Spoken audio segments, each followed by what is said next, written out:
Hello friends, चलिए start करते हैं। आज हम बात करने वाले हैं CMA intermediate paper number 12 management accounting पर। और आज हम उस पेपर का ओवरव्यू लेने वाले हैं, यानी उस सिलेबस का ABC एनालिसिस करने वाले हैं कि आपको एग्जाम में जाने से पहले किस चैप्टर को ज़्यादा इम्पोर्टेंस देनी चाहिए, किस चैप्टर को कम इम्पोर्टेंस देनी चाहिए, या एग्जाम में जाने से पहले का जो रिवीजन होगा वो आपको किस ऑर्डर में करना चाहिए जिससे कि आप उसमें हाईएस्ट मार्क्स अचीव कर सकें। कौन से पेपर की बात की हमने? Paper number 12 management accounting CMA intermediate का। ठीक है, देखिए ये जो रिवीजन की हम बात कर रहे हैं ये एग्जाम में जाने से पहले का रिवीजन है। यानी आपने सिलेबस करते समय जो आप क्लासेस देखते हैं, वीडियो लेक्चर्स देखते हैं, जिस ऑर्डर में आपको क्लास करने के लिए बताया गया है, आपका फर्स्ट रिवीजन उसी ऑर्डर में होना चाहिए। यानी पहला रिवीजन आपका उसी ऑर्डर में होना चाहिए जिस ऑर्डर में आपने पूरी क्लासेस को देखा है। उससे क्या होता है, क्योंकि वहां पर बहुत सारे कॉन्सेप्ट ऐसे हो जाते हैं जिनका फर्स्ट कॉन्सेप्ट का नेक्स्ट चैप्टर में लिंक आ जाएगा, किसी कॉन्सेप्ट का किसी चैप्टर में लिंक आ जाएगा। तो वहां पर वो क्लासेस देखने के लिए और फर्स्ट रिवीजन करने के लिए वही ऑर्डर आपको लेकर चलना पड़ता है।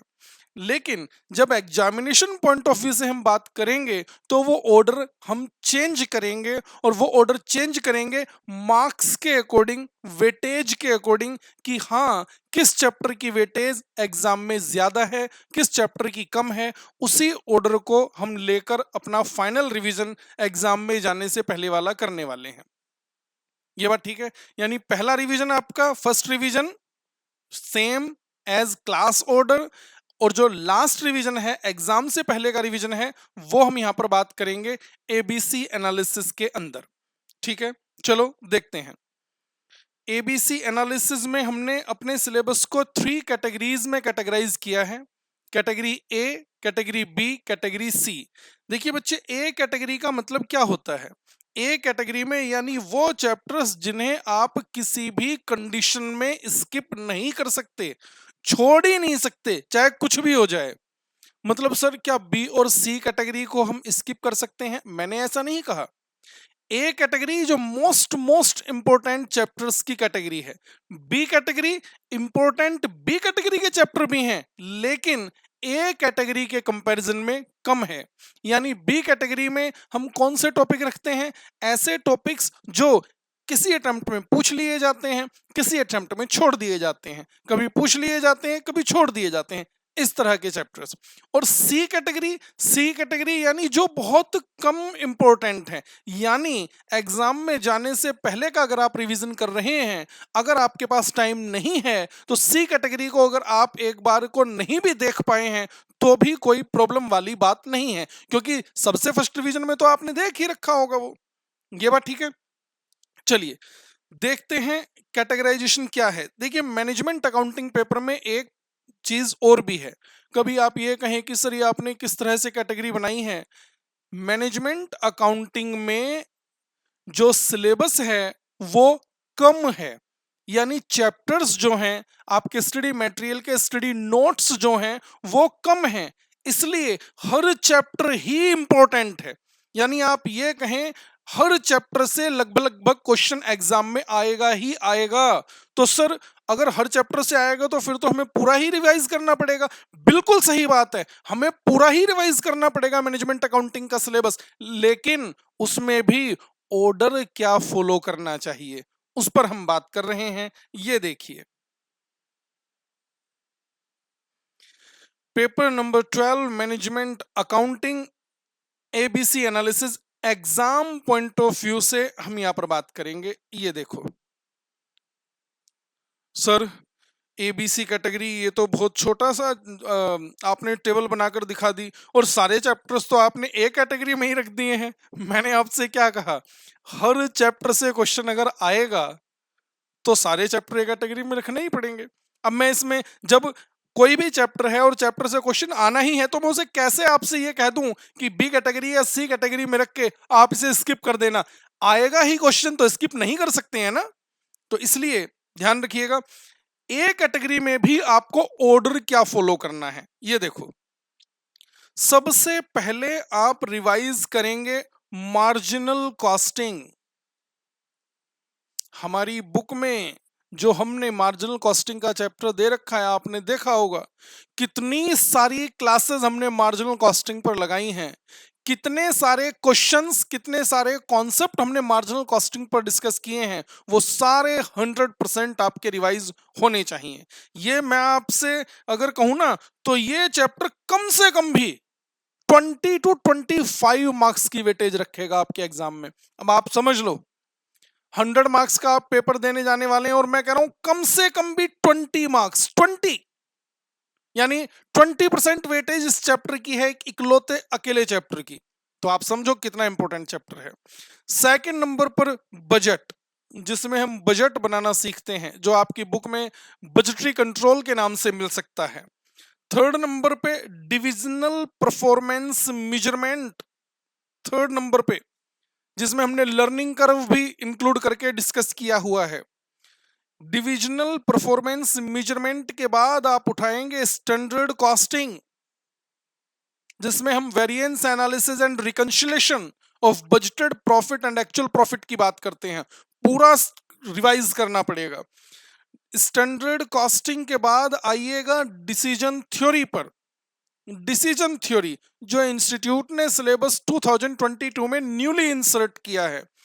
और फिर इसके बाद हम देखेंगे एक्टिविटी बेस्ड कॉस्टिंग। बहुत सिंपल सिंपल से कॉन्सेप्ट हैं, यानी आप ए कैटेगरी के चैप्टर्स देखेंगे, मार्जिनल कॉस्टिंग पहले, फिर बजट, फिर divisional performance measurement, standard costing, decision theory and then activity based costing. ये ए कैटेगरी ही देखना कितनी इंपॉर्टेंट होगी, 70 to 80 मार्क्स की होगी। 70 to 80 मार्क्स आप इस ए कैटेगरी के चैप्टर्स को प्रॉपर रिवाइज करके बहुत इजीली अचीव कर सकते हैं। बी कैटेगरी में आए ट्रांसफर प्राइसिंग, ये इंपॉर्टेंट ये भी है, ए कैटेगरी के कंपैरिजन में कम है, ठीक है। और लास्ट में है सी कैटेगरी रेस्पॉन्सिबिलिटी अकाउंटिंग। ये इंस्टीट्यूट की अगर वेटेज की बात करें ना तो 5 मार्क्स की वेटेज रखता है और वो भी थ्योरी है। थ्योरी का कॉन्सेप्ट है, सर हमें तो बताया गया है कि हमारे सिलेबस में एमसीक्यू भी आते हैं। बिल्कुल आते हैं, एमसीक्यू 30 मार्क्स के एमसीक्यू होंगे और इन 30 मार्क्स में भी 15 to 18 मार्क्स के प्रैक्टिकल एमसीक्यू होंगे। प्रैक्टिकल से मतलब क्या है, यानी आपको क्वेश्चन ही दिए गए होंगे, आपसे हो सकता है प्रॉफिट वॉल्यूम रेशियो निकालने के लिए कह दिया जाए, ब्रेक इवन पॉइंट निकालने के लिए कह दिया जाए, कोई वेरिएंस निकालने के लिए कह दिया जाए कि फिक्स्ड ओवरहेड का वेरिएंस बताइए या लेबर आइडल वेरिएंस बताइए, कुछ भी हो सकता है। यानी 30 मार्क्स के एमसीक्यू में भी 15 to 18 मार्क्स के प्रैक्टिकल क्वेश्चन होंगे। अब बहुत से स्टूडेंट इसी कंफ्यूजन में रहते हैं कि सर एमसीक्यू कहां से करें, क्या करें क्या ना करें। बेटे एमसीक्यू कोई सिलेबस से बाहर थोड़ी ना होता है। मैं बहुत सारे स्टूडेंट को देखता हूं कि सर एमसीक्यू क्वेश्चन, एक बात बताओ मुझे, आपको पूरी रामायण पढ़ा दी गई, एग्जाम्पल के तौर पे आपको पूरी रामायण पढ़ा दी गई, पूरी रामायण आपने पढ़ ली और उसके बाद आप कह रहे हैं सर एमसीक्यू कहां से करें। अब एमसीक्यू में क्वेश्चन है कि राम जी के पिता कौन है, ऑप्शन में बताओ। अब इसमें भी आपको अलग से वो एमसीक्यू पढ़ने की जरूरत पड़ेगी। ध्यान रखना, अगर आपको कॉन्सेप्ट मालूम है, अगर आपको सिलेबस मालूम है, कंटेंट मालूम है, आप हर एमसीक्यू का आंसर दे सकते हैं। और अगर आपको सिलेबस से ही नहीं पता, आप सिर्फ एमसीक्यू पढ़ने हैं, मैं कह रहा हूं 10 लाख क्वेश्चन एमसीक्यू के पढ़ लीजिए, उसके बाद भी आपके एग्जाम में वही 10 लाख क्वेश्चन में से ही आ जाएंगे, कोई गारंटी नहीं है। लेकिन अगर आपने पूरा 100% सिलेबस किया हुआ है, अब मैं कहता हूं इंस्टीट्यूट कुछ भी पूछे, कहीं से भी पूछे, आप उसे अटेम्प्ट कर पाएंगे। क्लियर है? तो मैनेजमेंट अकाउंटिंग का आपने ये ऑर्डर फॉलो करते हुए चलना है एबीसी एनालिसिस के पॉइंट ऑफ व्यू से। अगर आप पूरा 100% सिलेबस रिवाइज कर लेंगे, एग्जेम्पशन तो मिनिमम है ये मानकर चलिए, क्योंकि ए कैटेगरी में ही हमने यहाँ पर 70 to 80 मार्क्स कवर कर लिए होंगे। ठीक है सर, ये तो आपने बात की एबीसी एनालिसिस की, ये तो आपने बात की एग्जाम से जस्ट पहले वाले रिवीजन की, लेकिन हम फर्स्ट रिवीजन कर रहे हैं। फर्स्ट रिवीजन भी आपने बता दिया कि जिस ऑर्डर में आपने क्लासेस कंप्लीट की हैं उसी ऑर्डर में आपने फर्स्ट रिवीजन करना है। लेकिन सर, जो भी क्वेश्चंस आपने बनाए हैं या जो भी क्वेश्चंस आपने होमवर्क में दे रखे हैं, आपकी बुक में है, क्या वो सारे क्वेश्चंस बनाने पड़ेंगे? बेटे देखो, फर्स्ट रिवीजन में तो वो बनाने पूरे पड़ेंगे। जब आप नेक्स्ट रिवीजन करते हैं, 3-4 रिवीजन तो आपको करने पड़ते हैं ना, अगर आपने एग्जाम बिल्कुल 100% कंप्लीट करना है, बेस्ट अचीव करने हैं मार्क्स आपने।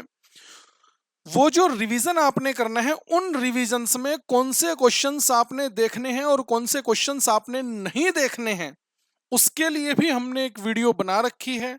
वो वीडियो आपको YouTube पर अवेलेबल हो जाएगी हमारे चैनल पर, जिसका नाम आपको हेडिंग मिलेगी how to prepare for rank.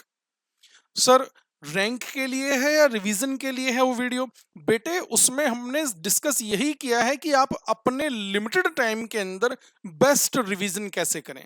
और आप समझो, एक बच्चा कोई रैंक लाने वाला हो या रैंक ना लाने वाला हो, जस्ट पास होने वाला हो, टाइम तो सभी के पास इक्वल ही है। उसी लिमिटेड टाइम के अंदर एक बच्चा उसी लिमिटेड टाइम के अंदर पढ़कर रैंक भी ले आता है, और एक बच्चा जस्ट पास होता है, और कुछ तो ऐसे भी है फेल भी हो जाते हैं। क्यों? प्रॉपर यूटिलाइजेशन ऑफ टाइम ना करने की वजह से। तो best utilization of limited time कैसे होगा, उसके लिए हमने वीडियो की हेडिंग वहां पर रखी हुई है, how to prepare for rank. वो वीडियो आप वॉच कर लेना, बहुत इंपॉर्टेंट है। और वो वीडियो ही आपको बताएगी कि हाँ, आपने कौन सा क्वेश्चन रिवीजन में बनाना है और कौन से क्वेश्चन को देखना भी नहीं है। ये बात ठीक है? तो चलिए, आज की वीडियो हमें हम रखते हैं इतना ही। मिलते हैं फिर नेक्स्ट वीडियो में। Best of luck for your exam. Thank you very much.